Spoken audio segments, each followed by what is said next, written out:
Mes chers, bonsoir à toutes et à tous dans ce nouveau rendez-vous de l'Institut Kalima. Ce soir, nous avons l'immense joie et le grand honneur de recevoir une spécialiste, sociopolitologue, spécialiste de la sociologie et de la politologie, une actrice du terrain et de la société civile, docteur Etidal Fadlon, bienvenue à vous. Merci. J'espère que voilà, Merci de vous nous m'avoir entendez reçu. très bien. C'est moi qui est extrêmement honoré au nom de l'Institut Kalima et de ses membres.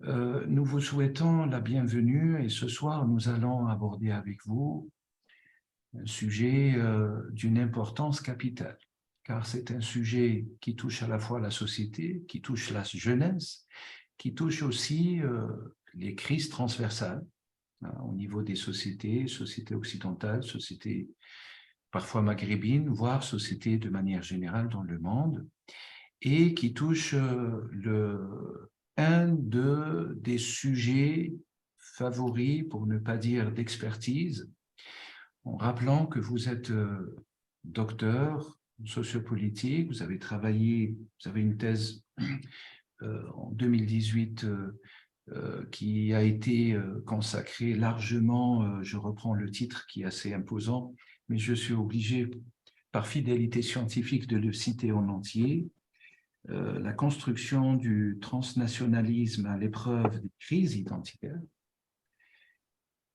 les cas des migrants et descendants de migrants tunisiens votant à distance. Alors cette thèse, bien sûr, qui est assez imposante, d'ailleurs, je crois, m'aviez indiqué que très prochainement, dans un peu plus d'un mois, début de l'année 2023, il y aura une parution de cette thèse en format ouvrage aux éditions Cartala à l'IRMC de Tunis et qui reprend certainement les grands axiomes de cette thèse et de tous les efforts que vous avez constitués. Il me semble aussi que j'ai retenu une information très importante pour les auditeurs et les auditrices que, en marge de cette thèse, ou peut-être en soutien, il y a eu une constitution d'une base de données. Certainement, vous allez nous en parler par rapport à des témoignages ou à une collecte d'informations. C'est une info, vous m'aviez dit vous-même, docteur, et on retrouve au centre, au cœur du titre d'ailleurs de cette thèse, le terme identité, identitaire au pluriel, qui concerne bien sûr notre sujet de ce soir, à savoir une conférence autour de la jeunesse et de ce concept, cette notion, cette thèse, hypothèse, cette réalité de transcitoyenneté au prisme des crises identitaires au pluriel et qui peuvent être à la fois culturelles, qui peuvent à la fois, je dirais même philosophiques, qui peuvent aussi toucher à la fois le socle de la religiosité ou des religiosités au pluriel. Pour peut-être ne pas trop tarder et vous donner la parole, cher docteur, il faudrait, je prie alors de fermer vos micros, merci infiniment. Je dois rappeler aussi, peut-être donner des informations sur un petit peu sur votre parcours professionnel et scientifique, qui est assez riche et qui me donne tellement d'informations que je vais choisir quelques informations à transposer, à donner au public, à savoir que vous êtes aussi, vous avez travaillé énormément sur les questions des droits de l'homme, qui sont fondamentales. Vous avez travaillé en tant que responsable, vous avez travaillé également au niveau de l'organisation de l'ONU, certainement sous une filiale assez particulière concernant aussi la jeunesse. Vous avez accompli aussi des missions en tant que chargé de mission auprès des ministères des Affaires sociales, secrétaire d'État à l'immigration tunisien à l'étranger, qui vous apporte aussi peut-être une dimension pratique de toutes les théories et de toutes les recherches que vous aviez pu mener à travers toutes ces années dernières. Vous avez aussi cette fonction d'officier d'état civil et dans l'État français de maire adjointe en charge de la cohésion sociale dans une commune française à Malte. Alors, autour de toutes ces informations de votre parcours, et pardonnez-moi, docteur, de ne pas pouvoir en citer, citer tout le parcours biographique et bibliographique est extrêmement riche, je n'ai pu dévoiler que quelques éléments. Je rappelle aux auditeurs et aux auditrices, je vois d'ailleurs beaucoup d'amis qui nous ont rejoints, Dr Melik Bessour, Dr Meluka, Dr Chan et d'autres, Dr Nabil aussi, je vois aussi des personnes qui ont été certainement invitées et nous ont rejoints. Le déroulement de cette conférence, de manière classique, je vous donnerai la parole, docteur, pour pouvoir peut-être exposer les grands contours de notre sujet ce soir, et puis peut-être pendant 15-20 minutes, enfin votre aise, et puis dans un second temps, on ouvrira un peu la discussion autour de tous ces principes et des enjeux qui sont derrière ces principes, notamment concernant la société, je dirais, francophone, française. Peut-être la Suisse est un peu différente, une société un petit peu différente, et notamment les sociétés de la rive sud, sur lesquelles vous avez travaillé, notamment la société tunisienne. Je vous remercie infiniment, professeur, docteur Etidel Fadloun, d'être avec nous ce soir. À vous la parole, on vous écoute avec toute attention. Merci beaucoup pour cette présentation. Je n'en demandais pas tant. Il faut toujours avoir la modestie de l'approche scientifique. Et comme vous l'avez dit, il y a une approche de terrain très importante, puisque c'est comme ça que je conçois la dimension sociologique au sens propre du terme. C'est l'expérimentation de terrain, c'est l'observation et l'analyse qui nous est donnée d'en faire pour essayer de faire avancer la science comme très modestement avec nos moyens. Donc, comme vous l'avez dit, je me suis effectivement intéressée à cette notion de construction de transnationalisme, mais je développe après dans divers articles tout ce qui a trait à la jeunesse. Et au moment où vous m'avez sollicité, j'avais proposé justement ce titre pour travailler autour de la corrélation entre jeunesse, pour rester dans le sujet, la thématique, et ces questions de crise, notamment identitaires, religieuses, politiques, et ceci travailler avec cette notion de transzitoyenneté pour voir si elle impacte ou est-ce qu'elle est facteur de ces bouleversements qui s'opèrent lors des crises. Alors, précisément, plusieurs questions vont émerger de ma présentation. C'est comment s'opère progressivement le phénomène de transzitoyenneté chez certains jeunes héritiers de l'immigration. Moi, je préfère cette appellation. Je m'interroge aussi à travers ma présentation sur ces crises. Est-ce qu'elles sont tributaires des modes de désignation, ou est-ce que les modes de désignation qu'on leur accorde aux jeunes engendrent des crises diverses d'appartenance, d'appropriation, qui soient des appropriations de type territorial, de national, identitaire, religieuse, politique ou autre, et puis voir aussi si ces crises vont pousser vers des quêtes différentes que la transzitoyenneté va pouvoir accorder. Donc voilà, c'est tout un ensemble de questions qui vont être on va dire, le conducteur de ma présentation. Ce que je vous donnerai comme élément, c'est, je pense, qu'il serait pertinent, c'est voir ce que j'accorde à la notion de transcitoyenneté pour bien comprendre de quoi on parle. Et puis ensuite, plus s'attarder sur les modes de désignation, le poids des mots qui peuvent être à un niveau institutionnel, quelquefois intracommunautaire, c'est-à-dire dépendant de la communauté d'origine, ou sous le mode de la désignation médiatique et aujourd'hui à travers les réseaux sociaux, que tout cet ensemble de désignations, et je vous ferai quelque part plaisir, chère Boumedienne, puisque je vais attaquer un tout petit peu, mais vraiment timidement, l'approche linguistique, voir si ce sont des vecteurs de stigmatisation, de radicalité et de prédisposition à des raccordements transcitoyens. Voilà. Donc, définir un petit peu tout cet aspect, cette approche logique à travers mon analyse.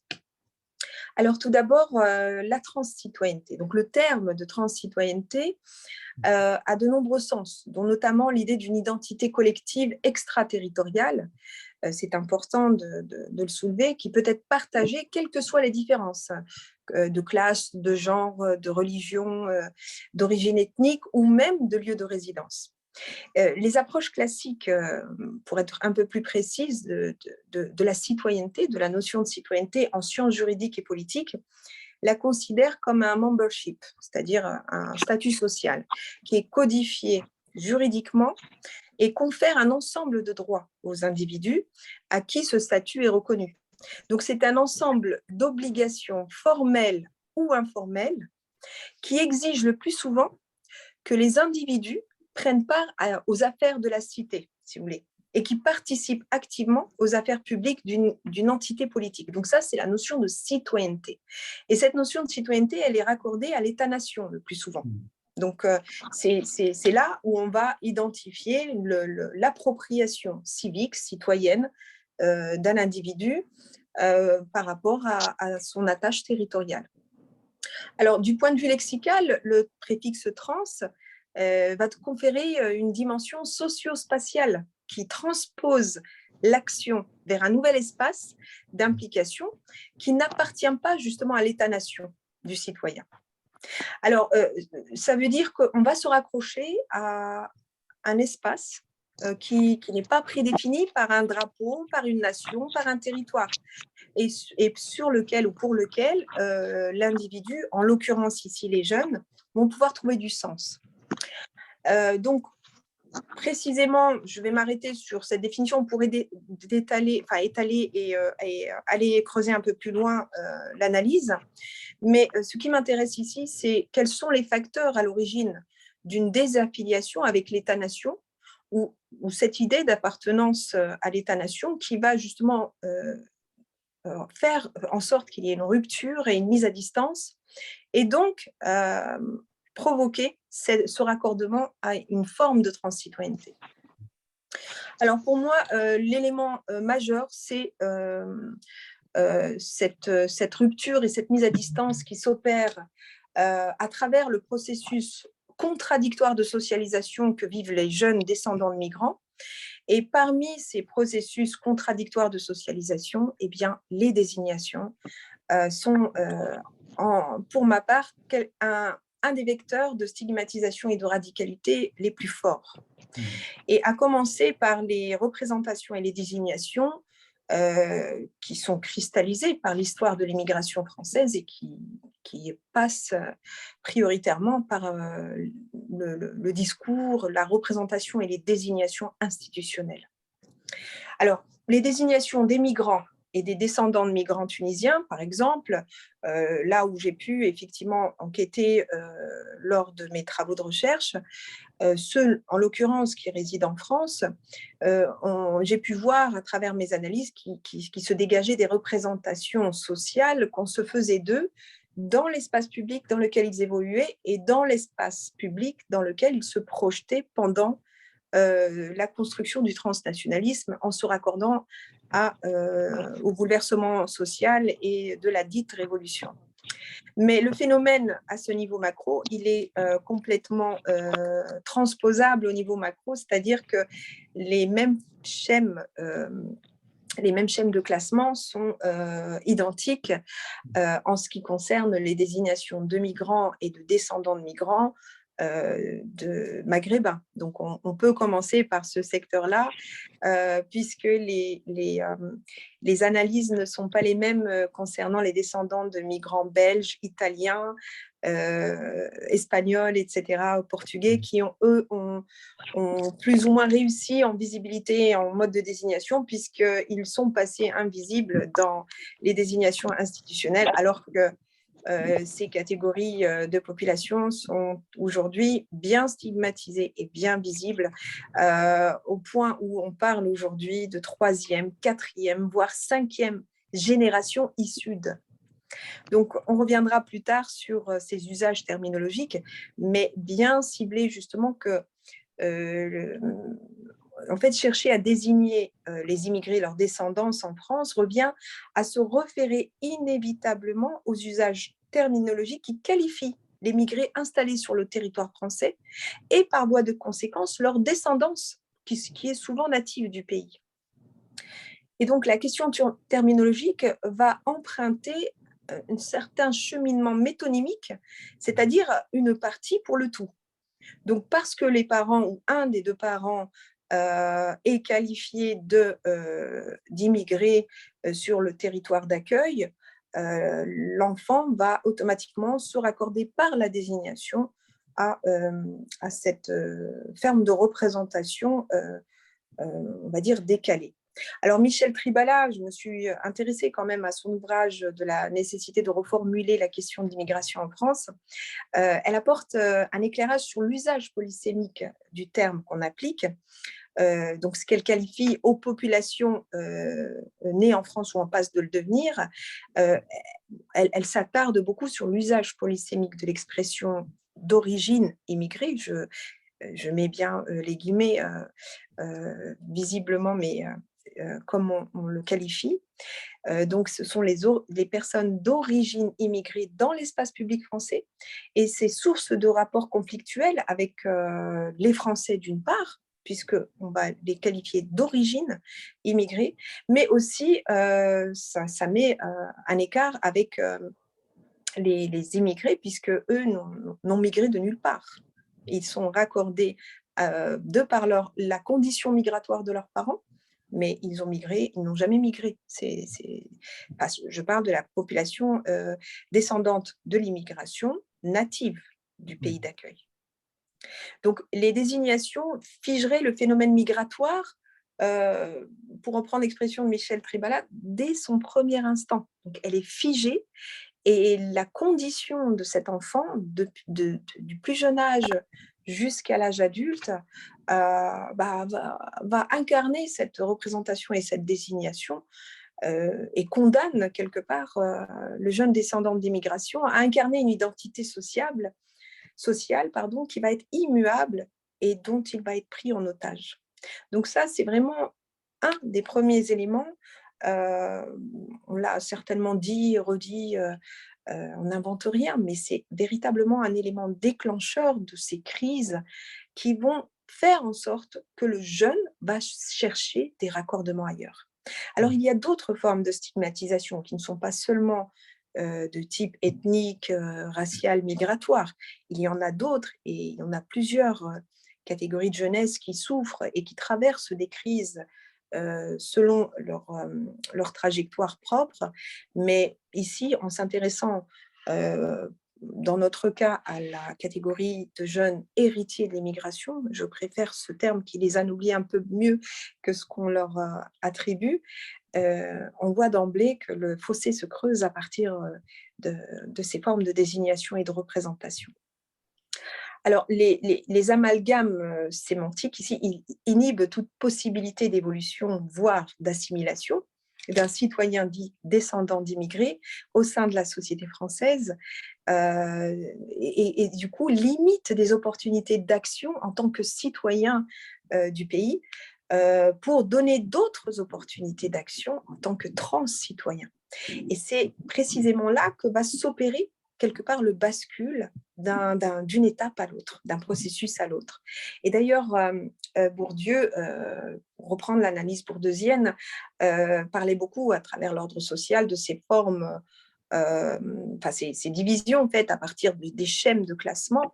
Donc, nous sommes vraiment sur une analyse qui a été l'objet de travaux de chercheurs, de nos prédécesseurs qui ont d'abord posé l'ensemble comme une véritable problématique sociale. Et on verra un peu plus tard, je vais essayer d'être synthétique pour ne pas trop m'attarder, on pourra justement échanger dans un deuxième temps, mais c'est une des amorces de formes de radicalité, même au niveau institutionnel, qui va pousser vers d'autres formes de radicalité au niveau des groupes et des individus stigmatisés par la désignation. Et d'ailleurs, donc toujours pour rester sur la lignée des analyses de Bourdieu, il nous éclaire sur la politisation du débat public comme catalyseur de ces conflits.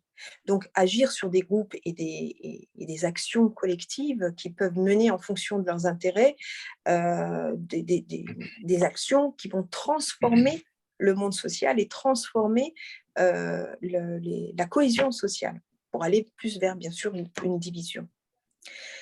Voilà, donc il y a aussi quelque chose que j'ai développé dans mes travaux, c'est cette notion de l'écart entre le réel et le désirable.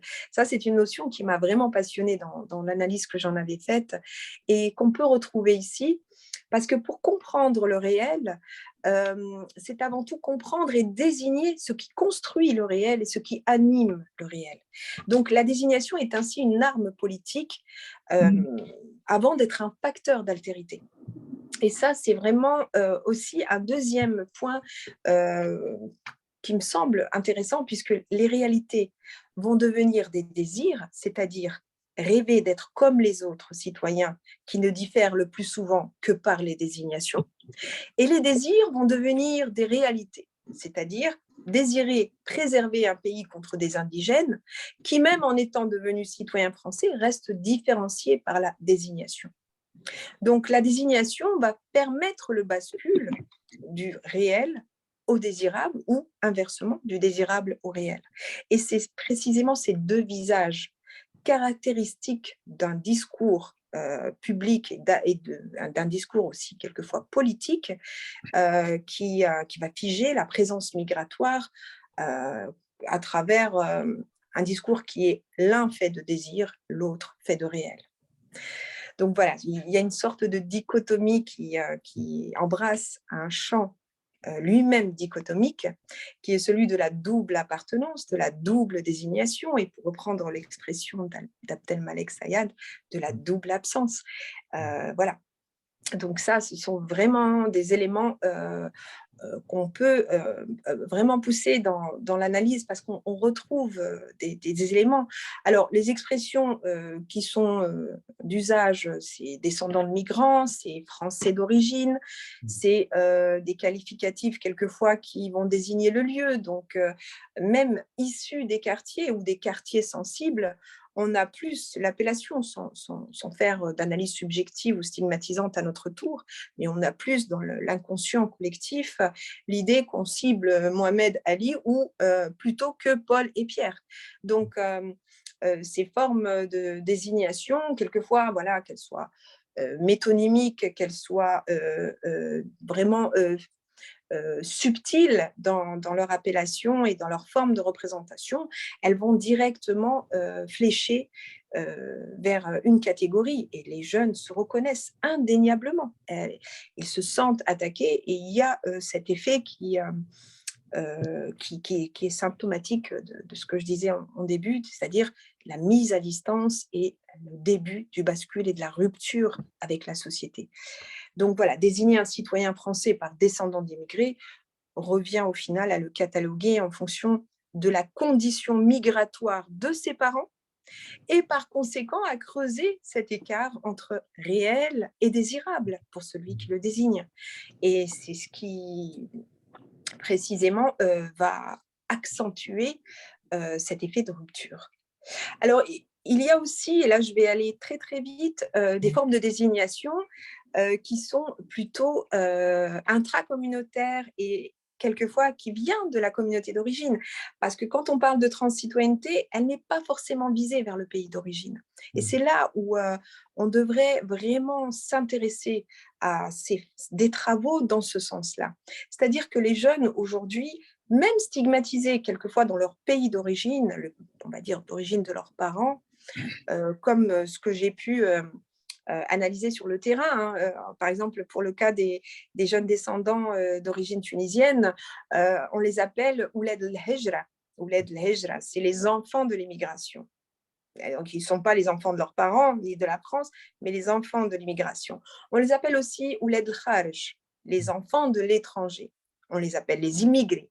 On va même jusqu'à les appeler, et ça je l'ai vu aussi pour des descendants d'origine algérienne, Ouled Danone.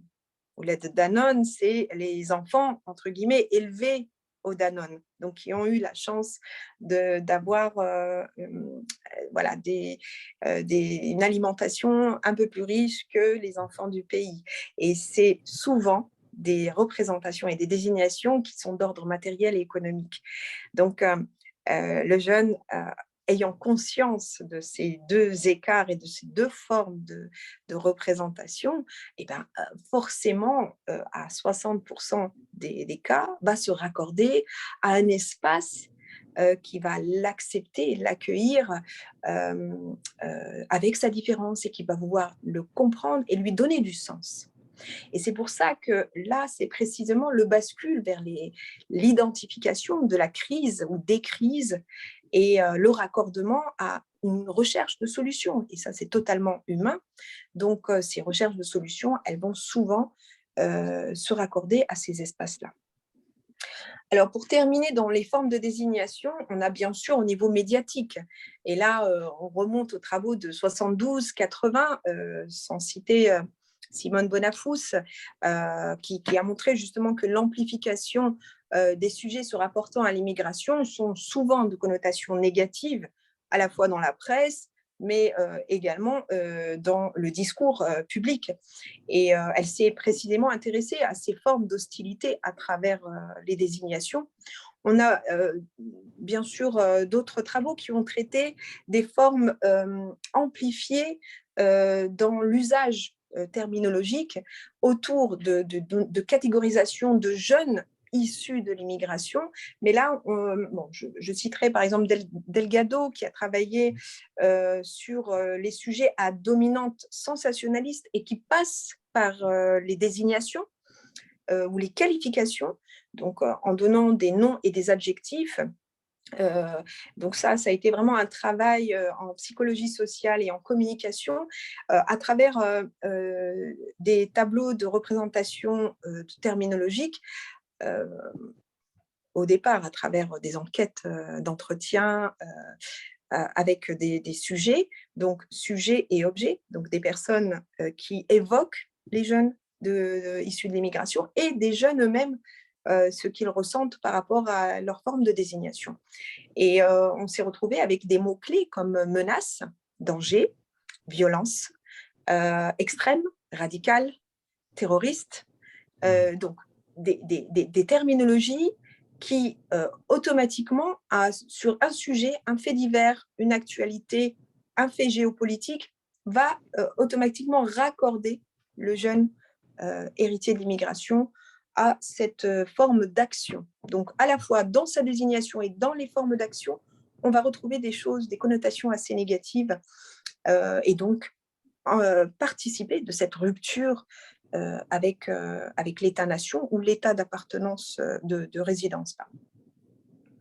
Voilà, donc ce qu'on peut retenir aussi, c'est, bon, je me suis aussi intéressée à Ayon, donc sur les supports de presse écrite qui font circuler des représentations idéologiquement ambiguës. Donc là, on joue plus sur des formes d'ambiguïté qui traitent bien sûr de faits politiques liés à ces jeunes catégories d'appartenance migratoire par leurs parents, toujours précisé. Et donc, dans l'énonciation de leur discours, il y a, dans l'analyse qui en est faite, on s'inspire des théories de Ferdinand de Saussure, d'Émile Benveniste, de Bakhtin, qui reposent sur une linguistique de l'énonciation et donc d'une approche qui se veut métalinguistique et toujours orientée vers des phénomènes sensationnaliste, à connotation négative et d'une mise à distance avec la société de cette catégorie de jeunes. Sans s'attarder, on retrouve le même schéma sur aujourd'hui les réseaux sociaux. Et ce qui est intéressant par rapport à l'approche au niveau des réseaux sociaux, c'est qu'on a une certaine progression de ces formes de désignation qu'on retrouvait dans les médias ou dans les discours publics et politiques, mais qu'elle est beaucoup plus frontale, et quelquefois aussi cachée par des pseudos pour mieux attaquer, et donc plus agressive et plus violente. Mais on est quand même sur différentes sphères, on retrouve quand même des éléments qui participent de cette rupture. Alors, pour conclure sur ces aspects-là, ce qu'on va retenir, c'est une nouvelle citoyenneté qui va s'intéresser au rapport entre jeunesse politique, espace territorial et expérience migratoire ou identitaire. Donc, une définition qui va soulever de profondes questions quant à ce qu'on peut qualifier de rapport d'identité collective avec l'appartenance territoriale et l'appartenance nationale. En d'autres termes, on peut se poser la question si le territoire est-il aujourd'hui, pour les jeunes, un élément constitutif d'une identité citoyenne. C'est précisément là où le préfixe trans va avoir du sens, puisqu'il va justement participer de cette rupture à l'idée d'État-nation, de frontières et d'espaces collectifs partagés. Plus précisément, c'est la transzitoyenneté avec la crise des jeunes s'opère ou se vit comme une conscience spatiale partagée. C'est véritablement ça. C'est une conscience spatiale partagée. Et comme vous avez tous autour de vous, vous avez des enfants ou des frères et sœurs, ou les enfants de vos proches, vous pouvez facilement observer que ces nouveaux codes de communication qui passent par un nouvel espace de ressources qui est dit en sociologie des ressources socio-spatiales, va passer par les réseaux sociaux. Donc, être connecté à l'autre suppose d'être connecté à un réseau social, donc d'avoir des schèmes de communication qui sont différentes des anciennes générations, quoique les anciennes générations aujourd'hui s'adaptent beaucoup à ces espaces-là, mais les jeunes sont nés pendant cette ère. Et donc, leurs modes de communication sont très différents de ce qu'on a pu avoir, nous, par le passé, sans nous donner un âge, on va dire, préhistorique. Voilà. Et puis, je soutiens aussi, j'ai pu m'inspirer aussi des travaux de Barthes sur l'identification au groupe, qui pense que bien sûr plusieurs groupes possèdent sa propre identité.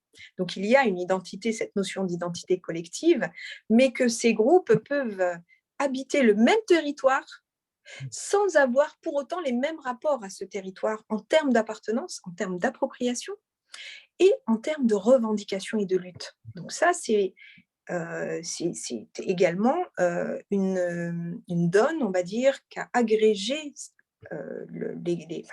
agrégé les jeunes pour dire je peux avoir un territoire qui m'est donné, mais me raccorder à d'autres espaces qui ne sont pas forcément liés à l'endroit où je vis. Et donc la notion de transzitoyenneté prend tout son sens dans cette idée de conscience spatiale partagée. Voilà, et j'avais justement, maintenant vous pouvez peut-être mieux comprendre, Boumedienne, l'article sur l'identification des crises globalisées autour du slogan « Je suis Charlie »,« Absolument. Je suis Bardot »,« Je suis musulman »,« Je suis anti-Koulibaly », etc. Moi, j'en avais fait toute une analyse donc, au niveau lexématique et en termes faire cette corrélation entre le comportement politique et citoyen, outre frontières, et l'utilisation de ces désignations et de cette forme de représentation militante et de valeurs, où on se retrouvait, j'ai beaucoup illustré d'images, parce qu'on se retrouve avec des personnes en Australie brandissant un slogan « Je suis Charlie » ou « Je suis musulman », alors qu'ils ne sont pas musulmans, mais c'était une forme de soutien à des causes collectives, à des identités collectives hors territoire. Et donc ça, c'est de la transzitoyenneté. Ça, c'est vraiment au sens propre de la transzitoyenneté. Vous connaissez aussi Not on My Name, MeToo. Voilà, il y a eu des mouvements comme ça, transzitoyens, qui font qu'on se raccroche d'un bout à l'autre du globe à des valeurs communes, à des identités collectives communes. Et ça dépasse l'État-nation. Et donc, pour conclure, comme ça on laissera quand même l'espace au débat, moi je qualifie vraiment aujourd'hui cette science comme une science très importante et passionnante, parce que c'est précisément là que s'opèrent maintenant tous les changements, tous les bouleversements à venir. C'est bien sûr là qu'on a le foyer de menaces, de dangereux, de phénomènes dangereux, extrêmes, radicaux et idéologiquement menaçants pour l'humanité. C'est aussi là qu'on va retrouver des nouvelles orientations altermondialistes, des raccrochements à des causes auxquelles l'État-nation ne peut plus faire marcher son spectre de la sécurité, puisque la dominante d'une nation, c'est l'aspect sécuritaire. C'est là où il va sécuriser ses frontières. Il va pouvoir savoir qui rentre, qui sort avec le contrôle, savoir aussi tous les groupes d'individus, quelles sont leurs motivations, est-ce qu'il y a danger, quels sont les endroits à risque, les individus à risque, les groupes à risque. Mais quand on sort de ces espaces territoriaux et qu'on se raccroche à une autre dimension, à d'autres ressources spatiales, on est dans le champ de l'imprévisible et dans l'inconnu. Donc ça, c'est un danger pour l'État-nation, mais c'est également un danger pour nos enfants et pour les futures générations, parce qu'on n'a pas malheureusement la maîtrise de ce qui peut se passer. Et puis c'est aussi quelque part, alors ça fait partie des libertés individuelles, c'est une forme d'émancipation de conscience qu'un jeune puisse se raccorder à d'autres identités collectives, mais c'est aussi des zones à risque et de danger pour les jeunes. Voilà, je terminerai là-dessus. Je vous remercie. Merci infiniment, Dr Etidal Fadlon, pour cet exposé extrêmement riche, dense et qui soulève des interrogations, des précisions, peut-être des développements. On le verra peut-être tout à l'heure, je vois déjà qu'il y a une question. Mais avant de donner la parole à Nabil, qui souhaite poser sa question, moi-même j'ai quelques questions qui m'animent intérieurement de par votre exposé et cette notion qui est très importante, qui est beaucoup plus claire en tout cas. Vous avez fait référence à cet article qui est excellent d'ailleurs de Charlie Abardo. D'ailleurs, je renvoie tout le monde, j'invite tout le monde à le lire. Une quête d'identification transcitoyenne à l'heure des crises globalisées, approche psychosociale et sémiotique de deux slogans, donc je suis Charlie et je suis Bardot, en l'occurrence, avec une approche extrêmement intéressante sur le plan sémiotique, métalinguistique, proprement parlant, mais aussi sur le plan en tout cas, quand j'ai lu votre article, il y a eu une entre-ouverture par rapport aussi à un certain imaginaire, en réalité. C'est l'exploitation d'un imaginaire des uns et des autres, enfin nos enfants ou les jeunes d'aujourd'hui ici, je peux prendre le contexte français à titre d'exemple avec les pays maghrébins parce qu'il y a une présence Alors moi-même, je ne vais pas faire de l'instrumentalisation d'origine d'eux ou pour ne pas les ramener, c'est tout le propos d'ailleurs extrêmement intelligent de vos travaux, voilà, d'être dans cette transi-citoyenneté assumée peut-être de manière beaucoup plus humaine et qui ferait apaiser les tensions. Parce que on le verra plus tard, peut-être j'aurai une question aussi sur question des solutions par rapport aux tensions identitaires qui jaillissent de toutes parts et qui alimentent d'autres tensions qui sont extrêmement lointaines, à savoir des tensions dogmatiques, des tensions doctrinales, des tensions religieuses, des tensions de religiosité, même parfois inventées de toutes pièces, d'ailleurs, qui sont aux antipodes des sources scripturaires, etc. Pour une première question, alors justement par rapport à cet article, je vous renvoie directement au halch.archive au pluriel ouverte.fr. Vous trouvez beaucoup d'articles de sciences humaines, etc., enfin sur sciences sociales, etc. C'est un article extrêmement important. Je pourrais bien sûr envoyer à tous ceux ou celles qui souhaitent la référence directement ou le lien pour qu'elles puissent le lire, voire même après réagir et interagir avec notre auteur. J'ai vraiment une petite question d'abord, au-delà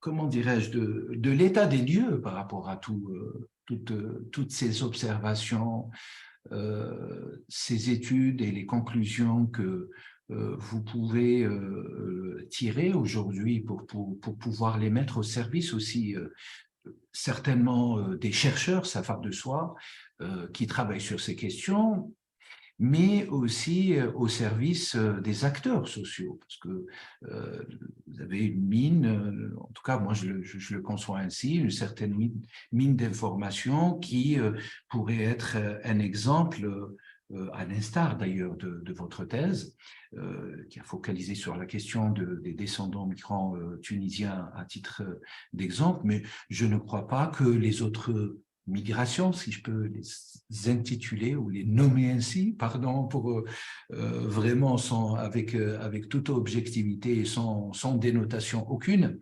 Ça pourrait être aussi utile par philologie ou par analogie aux migrations algériennes, marocaines, mauritaniennes, enfin égyptiennes, libyennes, etc., etc., et qui pourrait aussi servir toujours à essayer de donner des outils pour pouvoir apaiser ces tensions plurielles et multiples et complexes à la fois. Alors, vous avez donné des pistes, un petit peu comme ça, des pistes. On aimerait savoir, en tout cas, moi, j'aimerais savoir comment aujourd'hui une transi-citoyenneté assumée pourrait être efficace auprès de la jeunesse, alors que la réalité du substrat de la jeunesse aujourd'hui, on est sur une identification détruite, effritée, fissurée, ils sont un peu perdus, et d'où d'ailleurs ce raccordement peut-être parfois à des lectures religieuses ou politiques extrêmement, parfois qui produit même de la violence. Comment aujourd'hui voyez-vous le processus ou les moyens et les outils pour pouvoir aider nos jeunes, et je dirais des deux rives autour de la Méditerranée? Ah, alors si j'avais déjà la vraie solution, il serait dommage effectivement que je la garde pour moi. Mais je peux rajouter dans mon parcours, moi j'ai fondé une ONG internationale hein, justement pour dynamiser des actions participatives citoyennes et trans-citoyennes. Comme vous pouvez imaginer, si je suis sensible à ces questions, c'est que pour moi, elles ont du sens déjà sur ma propre trajectoire et ce que je pense aussi de ce qui m'est donné d'observer. Donc, il me semble que participer à le dialogue. Le dialogue ne doit jamais s'arrêter. Ça, c'est vraiment un élément fondamental. Mais le dialogue intelligent, parce que vous avez parlé tout à l'heure d'agressivité ou de violence oui, il y a des comportements agressifs et violents, de part et d'autre d'ailleurs, mais c'est une forme d'expression, c'est une forme de, on va dire, verbalisation si elle passe par les mots, mais une forme d'expression aussi si elle passe par d'autres actes, d'un mal-être. C'est l'expression d'un mal-être. Et donc, le dialogue pourrait amener ces jeunes à sortir cette expression, mais d'une autre manière. Alors, ça, je pense qu'on ne travaille pas assez en France de la manière dont on devrait s'en saisir. Bon, on peut regarder, par exemple, en Allemagne et aux États-Unis, la question est tout autre, puisqu'on est plus sur l'acceptation de l'ethnicité, qui, en France, sur le carcan institutionnel, on a véritablement l'impression que c'est une éruption, l'ethnicité. Elle arrive en éruption dans le carcan institutionnel et politique, et on ne l'accepte pas comme un élément d'une partie pour le tout, donc faisant partie intégrante de l'espace national. Donc ça, il y a quelque chose à ce niveau-là. Et puis, il y a aussi le positionnement de ce jeune et l'acceptation de ce jeune dans son territoire vis-à-vis de ce qui se passe en géopolitique. Je m'explique. C'est que, ça c'est pas moi qui le dis, hein, on le retrouve d'ailleurs dans les travaux de Robin ou de Noiriel, sur une sorte de crispation vis-à-vis des conflits, des anciens conflits de décolonisation.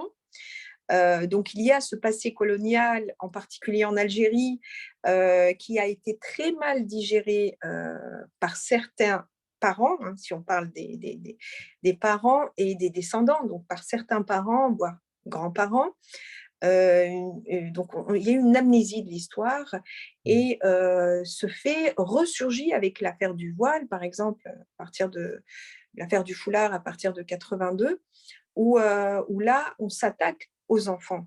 C'est là où on dit aux enfants, là, il va falloir obéir et suivre les règles de notre nation, et se conformer aux valeurs de la République. Donc, à partir de ce moment-là, ce ne sont plus les parents, mais ce sont les enfants.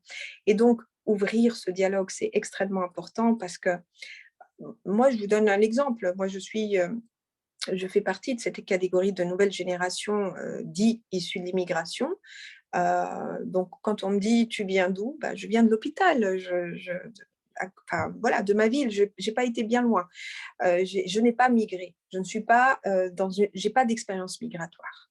Donc, quand on relie à la condition des parents, c'est ce que je disais tout à l'heure, ça suscite chez les jeunes, quand ils ont envie de construire une mémoire intelligente, ils vont automatiquement chercher des réponses à travers la science, à travers des gens qui peuvent avoir un cheminement de pensée intelligent pour remettre les choses en place.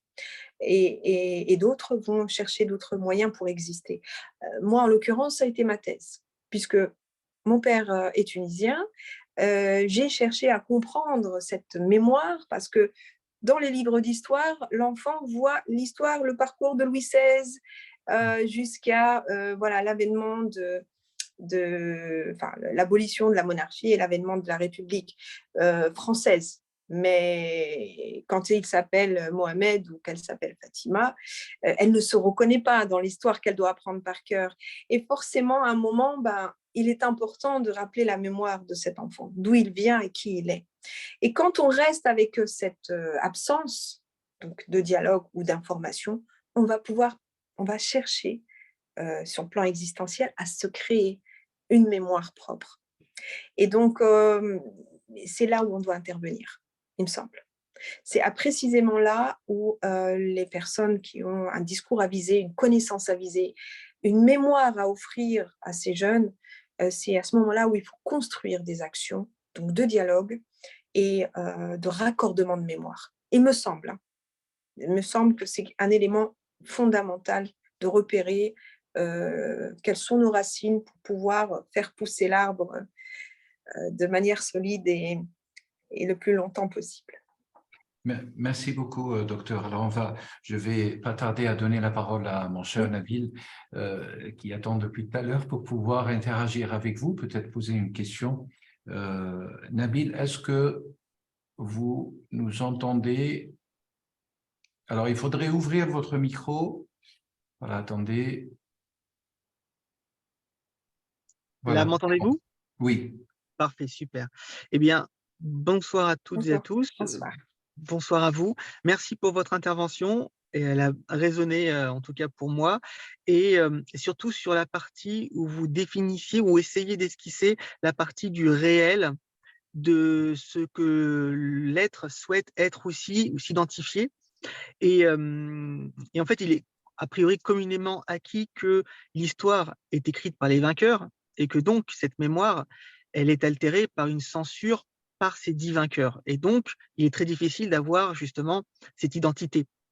Et je voulais avoir votre avis sur deux mouvements de lobby implicite ou voire à dessein qui sont aujourd'hui en œuvre. Le premier, c'est la cancel culture, tout simplement oblitérer certaines parties de l'histoire afin de repartir sur de nouvelles bases, par exemple, euh, euh, arrêter la publication de certains épisodes de Tintin, voilà, des choses comme ça qui arrivent et pour lequel, pour ma part, j'ai pas forcément d'avis. A priori, la censure, a priori, n'est pas une bonne chose, mais quand on sait que l'histoire n'est que ça, est-ce une solution? Je ne sais pas. Et le deuxième mouvement, c'est un mouvement encore un peu plus peut-être pernicieux. C'est cette fois-ci la société civile dans le sens des sociétés privées, comme par exemple les Netflix, les Disney, qui eux vont carrément réécrire l'histoire, réviser l'histoire en créant de nouvelles uchronies, en plaçant des histoires dans le passé, mais en y mettant des personnes d'origine complètement diverses qui, a priori, historiquement, n'avaient pas l'occasion de se rencontrer et réécrit, on va dire, l'histoire et en mettant justement des gens de tout d'origine et ça crée, on va dire, de nouvelles identités parce que, pour le coup, c'est le propos de la soirée, c'est les jeunes, c'est la jeunesse et que ce soit du côté de la cancel culture ou des nouveaux médias qui créer des uchronies, dirons-nous, ils s'adressent beaucoup aux jeunes et c'est eux qui, derrière, demain, vont donner le tempo de la civilisation et de ce que vont être les identités de leurs propres enfants. Voilà, donc sur ces deux mouvements, quels sont vos avis? Merci. Alors, merci Nabil. Alors, pour la censure, je trouve que il y a quelque chose qui n'est pas véritablement honnête dans la démarche, même si quelquefois c'est dans un cas, enfin, dans une bienveillance protectrice pour essayer voilà, d'occulter certaines. Ça peut être bienveillant, hein, comme ça peut être effectivement extrêmement malhonnête vis-à-vis d'une partie de l'histoire qu'on occulte. Donc, moi, la censure, j'ai quand même beaucoup de réserves là-dessus, parce que si elle doit se faire dans les deux sens. Et nous savons, j'allais dire nous aussi au sens inclusif, que les musulmans ont beaucoup souffert de formes de censure aussi vis-à-vis de leur positionnement dans la société, de certains actes islamophobes, de leurs revendications et de leur vraie lutte, de leur volonté aussi de s'imposer. Il y a eu des formes de censure à ce niveau-là. Et puis, parallèlement, on a aussi, avec certains actes, par exemple la caricature du prophète Mahomet, l'inverse, de dire non, on n'a pas le droit de censurer, voilà, on peut. Donc, c'est pour ça que j'ai énormément de réserves, parce que l'accepter signifierait ouvrir le champ à plusieurs formes de censure qui pourraient aussi pénaliser ceux qui la demandent. Voilà, ça c'est plutôt mon avis. Si je peux me permettre, juste reformuler rapidement votre deuxième point. C'est sûr, la partie donc des médias, Oui, de streaming comme Netflix, voilà, qui vont introduire des personnes de différentes origines, différentes couleurs, oui, différents sexes à des on va dire, à des à des rôles de personnages qui, a priori, dans les moments historiques sur lesquels ils sont censés se dérouler, ça ne se produisait pas comme ça. Voilà, Et donc, aujourd'hui, on va avoir voilà, des Indiens, des personnes de subsahariennes, tout ça, qui vont se retrouver dans un bateau et être pirates. Bon, bah, c'est beau à l'écran, mais c'est pas du tout historique. Oui, oui. Et Il y a une subjectivité dans la voilà, scénarisation qui est offerte. exactement, et ça crée des et- uchronies dans l'imaginaire de la jeunesse. Oui, alors ça, je pense qu'on peut bon, je l'ai aussi observé, hein, je suis d'accord avec vous, mais je pense qu'il faut aussi pouvoir travailler parce que l'idée maintenant, c'est il y a des dysfonctionnements en société, quels sont les leviers ou quelles sont les actions qu'on peut justement amorcer, même dans un groupe collectif informel qui ne soit pas voilà, lié à une action d'État, qui puisse équilibrer les éléments dysfonctionnels ou en déséquilibre. Et là, je pense qu'il faut vraiment travailler l'aspect pédagogique vis-à-vis de ces jeunes. Moi, en tant que sociologue, et je donne des cours magistraux à l'université, je suis sans arrêt en train de parler de la masse critique, de demander à mes étudiants de développer cette masse critique parce qu'il y a une tendance, et je le vois hein, avec l'évolution des nouveaux arrivés d'étudiants. En fait, il y a très, très, très, très peu d'étudiants qui ont cette critique. Et moi, je suis à la recherche de personnes qui vont me contredire, qui vont essayer de se positionner au-dessus de moi. Mais ça serait mon rêve. C'est un rêve de tout prof qui voit l'éducation et la pédagogie comme une vocation. Malheureusement, on peut pratiquement leur faire avaler n'importe quoi. Et ça, c'est un travail pédagogique qui doit se faire en amont, à réveiller son esprit critique, pouvoir aussi avoir conscience à l'avance de ce que je vais manger dans les médias, puisque ça se digère ou pas, donc on est vraiment dans quelque chose qui est nourrissant ou pas, d'avoir d'emblée cette masse critique, cet esprit critique. Donc il y a des parents qui, par exemple, sont contre l'accès à la télé. Hein. Moi, je connais ici, dans ma campagne, des jeunes qui ont eu accès à la télé bien plus tard, parce que les parents voulaient justement éloigner de tout ça. Donc, il y a eu une pédagogie qui s'est faite en amont, même si elle est extrême, mais quand on l'autorise, on devrait aussi apporter voilà, une espèce de tutoriel, de dire, voilà. Donc c'est une action éducative qui doit, voilà, on va dire de manière le mieux se faire dans les foyers par les parents, et sinon se faire en parallèle. Donc, si vous avez des idées pour une association, on peut se joindre à vous et travailler justement l'aspect pédagogique de ces formes-là. Je pense hein, que c'est là où ça pourrait équilibrer les forces. Merci beaucoup Merci. à notre cher ami Nabil et au docteur. Je donne la parole à mon très cher ami docteur Michel, Sidi Michel. Est-ce que vous pouvez ouvrir votre micro? Alors, voilà. Merci, merci beaucoup. Moi, Ah oui, bonjour Michel. je ne savais pas que je vous voir ici. Oui. Merci beaucoup. En tout cas, j'ai beaucoup apprécié un grand balayage sur les différentes notions actuelles, comme les notions de citoyenneté, transcitoyenneté, etc. Qui, déjà, pour pouvoir les définir, c'est un grand travail. Mais ayant assis à côté de vous, vous avez énoncé un problème qui est extrêmement intéressant pour moi, c'est la sociologie en contact avec les jeunes.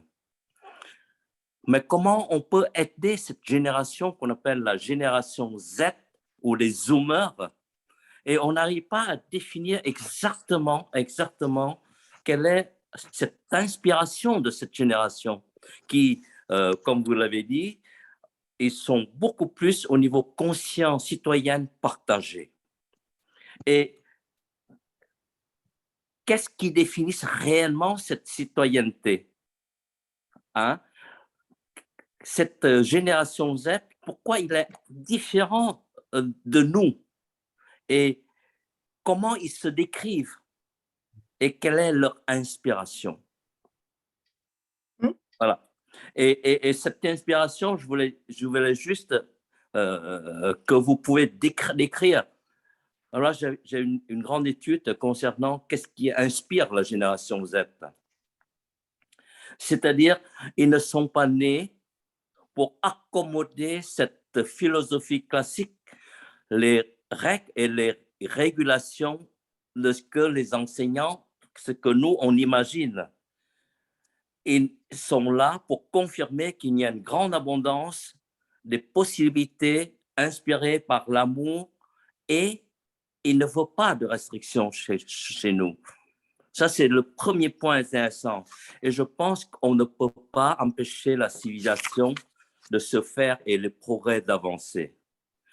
Mercredi dernier, on a défini que la population mondiale, c'est de 8 milliards. Mais on a oublié une chose, c'est que la moyenne d'âge au niveau du continent européen, c'est 47 ans. Le continent africain, le moyen d'âge, c'est vers 17 ans. Donc, il y a cette régulation qui est presque, je veux dire, naturelle. Voilà. Merci. Très bien, merci Michel. Du coup, oui, question très, très importante. Alors, pour vous donner modestement, hein, moi, ce que je donne, ce sont vraiment des analyses les plus modestes possibles par rapport à ce qui m'est donné d'observer, de travailler. À mon sens, c'est la mondialisation qui a considérablement altéré l'adhésion au principe de citoyenneté strictement nationale. C'est la mondialisation.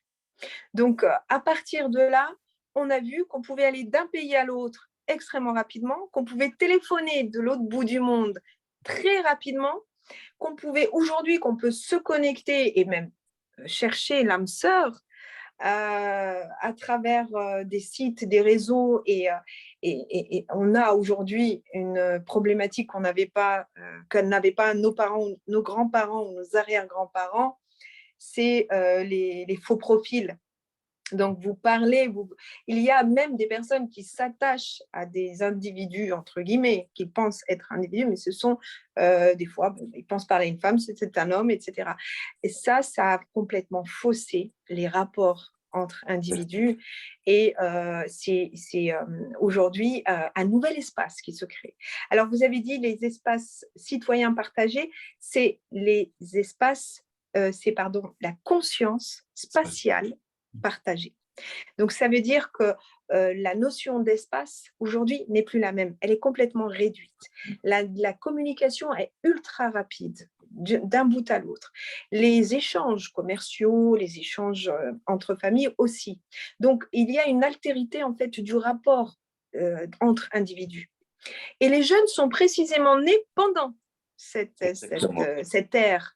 Donc, ils n'ont pas connu le moment où on pouvait inventer un jouet, par exemple, avec un bout de bois et passer un après-midi à jouer dehors avec la nature, être en contact avec les autres. Ça, c'est quelque chose qui est amené malheureusement à disparaître parce qu'aujourd'hui, les rapports et les formes relationnelles inter-individuelles et interpersonnelles se jouent à travers l'espace numérique. L'espace numérique est aujourd'hui une des premières ressources de ces phénomènes de transcitoyenneté. Donc, la chose positive, c'est que on peut aujourd'hui créer véritablement de l'humanité à travers cet espace, puisque on peut dialoguer avec l'autre au sens, on va dire, humanitaire du terme, humain du terme, donc qui vit de l'autre côté du territoire, qui a une autre culture. On peut se raccorder justement à d'autres cultures et d'autres ethnies, et ça, c'est fabuleux. L'inconvénient, c'est que l'autre est l'inconnu, donc il peut y avoir des raccordements dangereux et menaçants pour ce jeune. Et vous demandiez pourquoi on va aboutir à ces raccordements. Donc, à mon sens, toujours humblement, modestement, parce que je n'ai pas la science infuse, mais il me semble que c'est ce que j'ai évoqué tout à l'heure, donc on écarte ces jeunes par la représentation et la désignation pour toujours les cantonner. Vous n'êtes pas pareil. Vous n'êtes pas pareil. Donc, quand ils sont aussi différents dans le pays originaire de leurs parents, eh bien, ils vont dire, bah, alors je suis comme qui? Et donc, il y a ces espaces qui sont au-dessus et ils vont chercher justement des moyens de s'identifier à un groupe sur le plan identitaire, religieux ou autre. C'est un besoin, c'est humain. L'homme n'est pas fait pour être seul, à part Robinson Crusoe encore. Je ne sais pas si c'est un mythe ou si c'est réel, mais on a toujours ce besoin d'être en société, d'être en rapport avec l'autre. Donc, c'est quelque chose d'humain. Le deuxième qui pourrait être aussi une cause, c'est... pardon? Ah, je pensais que vous avez intervenu. Donc, pourquoi on va chercher l'ailleurs? C'est parce que, justement, il y a cette notion de désir et de réel. C'est que dans ces espaces, ces nouveaux espaces de conscience partagée, de conscience spatiale partagée, c'est là où on retrouve le plus le désirable, le désir, ce que voudrait l'entre-soi, ce qu'on voudrait au fond de nous. On ne va pas le retrouver sur un terrain où on te dit non, c'est pas possible, où on va stigmatiser le jeune, on va l'embourber dans une crise économique qui va être encore plus violente pour lui parce qu'il est issu de, donc vivre des crises de chômage superposées à des phénomènes de discrimination. Donc, il va chercher ce désir et ce désirable à travers ces espaces. Et ces espaces-là, ils sont tellement multidimensionnels et tellement concurrentiels, je dirais, en offre de services, puisqu'ils offrent une multitude d'identités. Donc, il n'a que l'embarras du choix. Ça devient presque du marketing. Alors peut-être, oui. Juste une minute. Pendant que nous étions à Genève ensemble Oui. pour discuter également sur ça, de l'autre bout de la planète, en Asie, il y a un exemple que je pense qui est assez frappant. C'est que pendant cette même semaine, il y a un rassemblement de 20 pays des jeunes générations Z. Il y a l'Afrique, il y a l'Afrique, il y a la France, il y a les États-Unis, il y a l'Algérie et un certain nombre de jeunes qui parlent ouvertement sur comment ils voient leur inspiration dans le futur. Et ce qui est extraordinaire, parce que je pense que la Chine voit déjà les phénomènes qui vont venir, ils se préparent avant. Et toutes ces communications ont été transmises là, au niveau national, sur la chaîne nationale, où il y a à peu près 200 millions de personnes qui regardent. Non seulement ça, c'est les parties que les gens d'une autre nationalité pensent de la génération Z, a également introduit au niveau des slash, au niveau du métro, des trains, pour que les jeunes générations chinoises peuvent s'ouvrir à d'autres personnes. Et je pense que c'est un exemple qu'on peut faire à notre échelle, à notre capacité de pouvoir, ce que vous avez fait au niveau sociologie, de porter à une plus grande personne et dedans avec la participation de ces jeunes. Voilà, et je pense que là, ça touche encore plus et ça peut déclencher, ça peut, je veux dire, ça peut pallier un certain nombre de motivations d'un État qui n'est pas dans la direction adéquate. Parce que la faute n'est pas qu'à l'État, la faute est à nous aussi d'aller ouvrir quelque chose qu'on a compris ou qu'on a heureusement l'opportunité d'apprendre comme vous pour pouvoir définir ça et de partager, amener les jeunes pour partager là où vous pouvez, pas seulement influer, faire comprendre aux autres. Et ça, je trouve c'est formidable avec toutes ces définitions de pouvoir le faire en présence des jeunes et eux-mêmes s'expriment. Voilà. Merci beaucoup. Merci. Merci infiniment, mon cher frère Michel. Merci, docteur. Alors, justement, dans le prolongement de ce qui a été dit, enfin, votre réponse et la question de Michel, voire même la question de Nabil, je vois en message Sarah Abada, notre sœur Sarah Abada, qui dit aussi il y a tout un bouleversement en préparation, si ce n'est pas déjà fait, avec l'avènement du métaverse. Enfin, voilà. Et avec ce grand projet de son promoteur, de son propriétaire, d'avoir quand même 1 milliard, je crois, de personnes connectées sur ce monde VR virtuel. Et tout ne fait que commencer, nous dit Sarah. Par ailleurs, aujourd'hui, nous estimons que 86% d'emplois propres à la décennie 2030 ne sont pas encore créés. Toutes ces données qui font peur, en réalité. Parce que ces changements, les changements avec le numérique, le métaverse, enfin, toutes ces puissances médiatiques et numériques font peur. Est-ce que le fait d'appliquer cette notion, ou plutôt cette désignation technique et scientifique de transcitoyenneté, pourrait l'être aussi à tous les usagers, tous les utilisateurs, users, comme disent les Anglais, de ces plateformes qui deviennent aujourd'hui, de manière indéniable, les patrons du monde. Qu'est-ce que vous en pensez, docteur? Alors, les plateformes précisément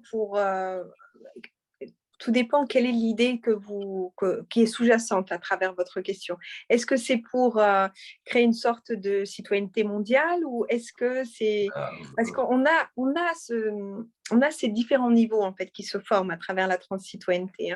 Il y a le raccordement à une idéologie qui est propre, où on l'a dans son fort intérieur et qu'on va reconnaître à travers le praxis, à travers des actions concrètes, en se disant, bah voilà, moi je me reconnais dans cet espace-là et je vais m'identifier avec ces personnes. Et puis il y a une citoyenneté mondiale où on va vous accepter comme vous êtes. Là, on se retrouve avec la question de Michel tout à l'heure sur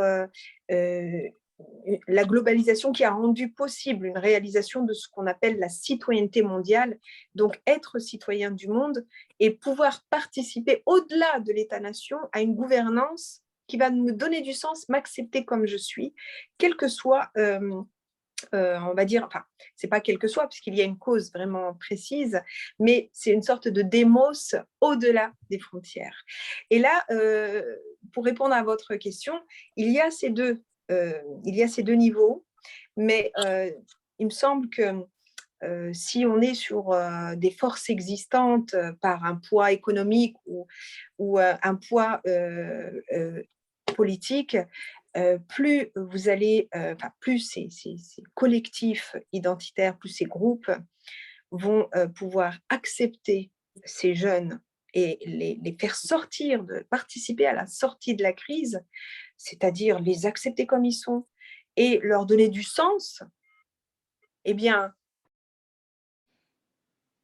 Alors, je crois qu'on a perdu Dr. Etidel Fadloun. Elle va certainement revenir.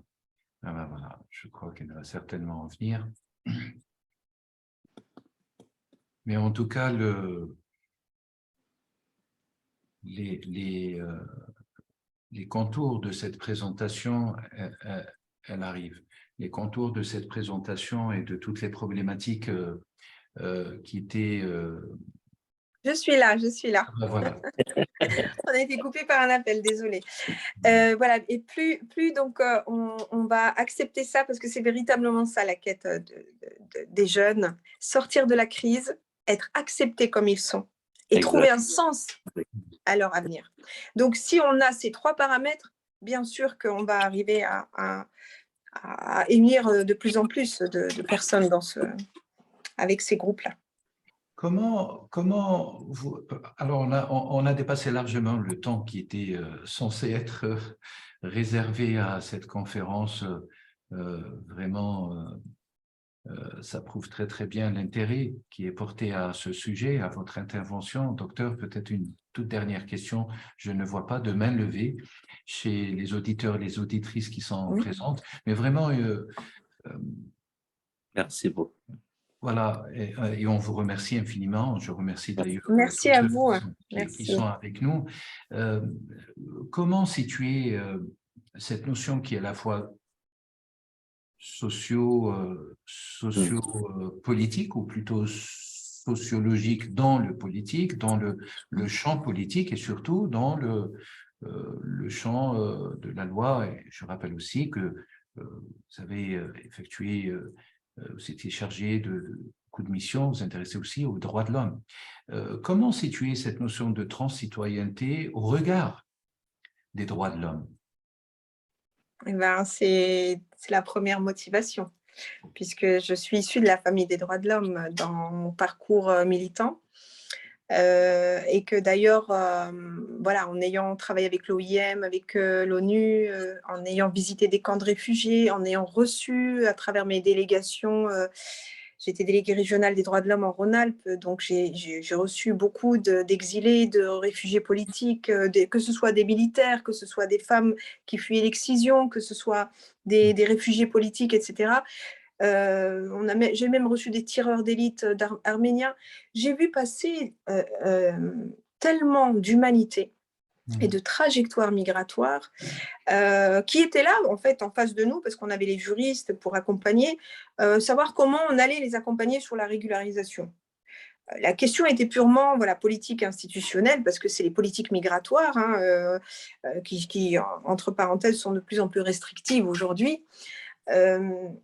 En fait, c'est là où ça m'a véritablement nourrie, où j'ai trouvé du sens. La condition de mes parents, qui ont une condition, qui ont vécu l'expérience migratoire, à l'héritage que j'en ai reçu et à l'observation entre guillemets, de la richesse et de la détresse de ces personnes qui ont voyagé et qui sont arrivés jusqu'à nous, et la manière dont ils sont reçus, la manière dont ils sont perçus. Et tout cela a fait que j'ai trouvé du sens à travailler. Et je ne dis pas travailler, vous avez dit tout à l'heure travailler, c'est militer. Parce que c'était pas du travail, c'était bénévole. C'était militer pour cette cause. C'est l'humanité, en fait, qui m'intéresse. Moi, c'est vraiment l'humanité. Et puis, en ayant travaillé cette recherche doctorale, et puis ensuite, à travers d'autres articles, je me suis rendu compte que cette question avait toujours du sens. Parce qu'aujourd'hui, on ne peut pas vivre, cohabiter sans l'autre, mais l'autre au sens global du terme. Donc, elle tire de mon expérience des droits de l'homme, elle tire de mon identité, mais elle tire aussi de mes aspirations futures. Et voilà, c'est peut-être aussi pour ça que j'ai traversé vraiment succinctement des expériences aussi à niveau de fonctionnaire étatique. Donc voilà, c'est pour essayer d'accompagner quelque chose sur le terrain. Mais après, il faut toujours être modeste et malgré le réalisme aujourd'hui, de dire que la jeunesse va mal parce que le monde va mal, il faut toujours avoir ces questionnements que vous avez. Moi, je vous remercie vraiment tous pour les questions que vous avez émises. Vous avez émis des questions de terrain. Comment on fait? Quelle est la solution? Parce que c'est ça aujourd'hui. On doit tous travailler autour de ça. Quelle est la solution pour une paix commune et pour accompagner les nouvelles générations vers leur propre paix? Voilà.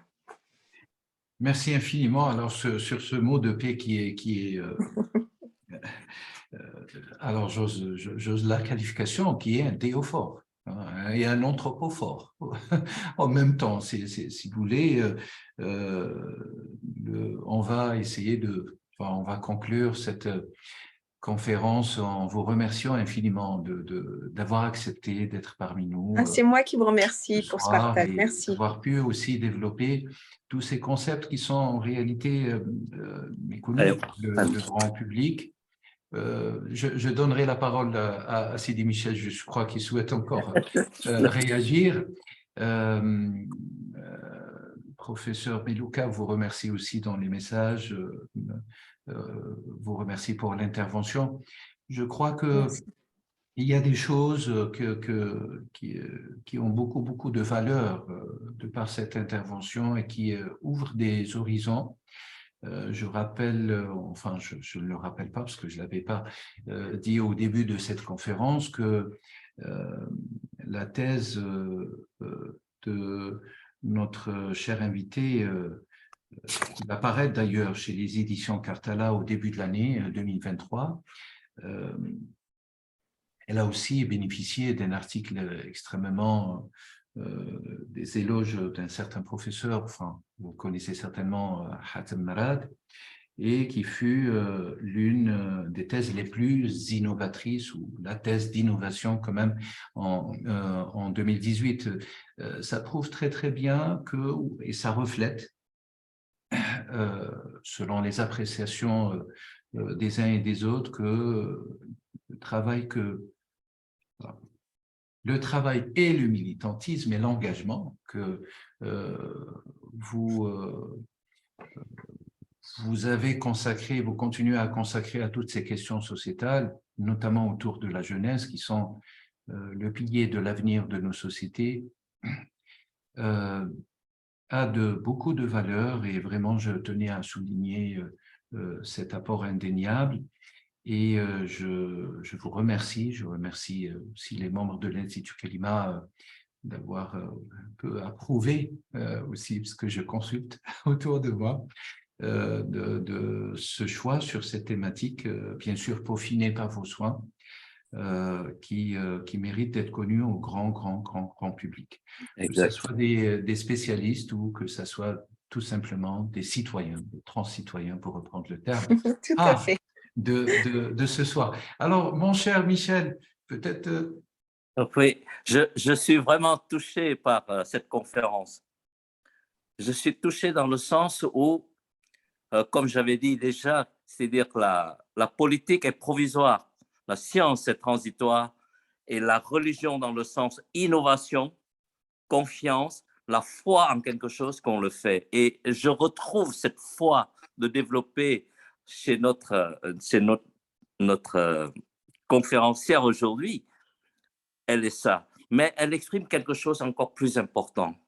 C'est, en fait, quand on travaille avec l'ONU, on travaille sur le terrain, on travaille également avec l'université ou autre, on se trompe de définir que le contraire de la guerre, ce n'est pas la paix. Le contraire de la guerre, c'est l'innovation. C'est des idées nouvelles qui nous arrivent à sortir de ça. Et ce soir, je pense, grâce à vous, je suis encore plus sûr que c'est l'innovation qui va nous sortir de toutes ces formes d'ambiguïté et la guerre qu'on essaye d'établir pour ce qu'on appelle une certaine motivation humaine, qu'on ne peut pas l'empêcher. Mais cette inspiration-là, cette innovation-là, je crois, c'est ça l'espérance. Et c'est ça qui va nous amener à résoudre beaucoup de problèmes qu'on pense que c'est non résolvable. Voilà, je vous remercie beaucoup. C'est moi qui vous remercie. Vraiment, merci Michel. Merci à tous. Merci mon cher Michel. Je remercie les auditeurs, je remercie aussi les amis que je reconnais dans les auditeurs présents. En tout cas, bon nombre de membres de l'Institut Kalima auront l'occasion de voir intégralement la conférence Dr Itidal Fadloun sur notre chaîne YouTube, Institut Kalima, et aussi sur notre site www.institutkalima.com. Notre prochaine séance sera dans 2 jours. Nous accueillerons un homme politique, un diplomate, un ancien ministre de l'Éducation d'ailleurs, tunisienne, Hatem Ben Salem, un expert auprès de l'ONU sur les questions d'éducation dans le monde arabe, et aussi des questions transversales des mutations des programmes pédagogiques et éducationnels. Donc, autour d'une thématique très intéressante, aussi sur la question de l'instruction publique et de l'éducation religieuse.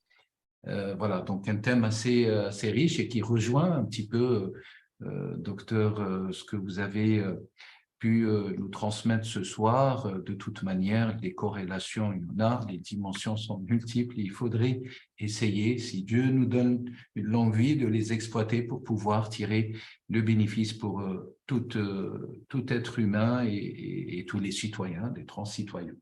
Alors, je sais pas, il y avait Dr Belli qui souhaitait interagir tout à l'heure avec nous, mais il est parti. On va clôturer cette conférence. On remercie Jane Meredith aussi, une amie, et tous les autres, peut-être même vos amis, sont là. Je vous dis à très, très, très bientôt. Je vous remercie infiniment. Merci à vous Encore une tous, fois. vraiment.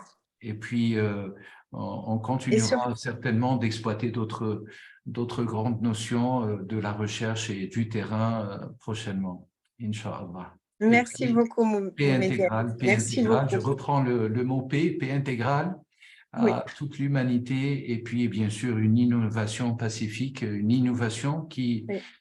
nous ordonne et qui nous enjoint à la quête de la connaissance, qui est, à mon humble avis, le rempart obligatoire aujourd'hui dans un monde tourmenté contre toutes les ignorances qui souillent et qui menacent la dignité humaine et la vie humaine. Voilà. Excellente soirée à toutes et à tous et à très bientôt. Je vous remercie infiniment. Merci beaucoup. Au revoir. Au revoir.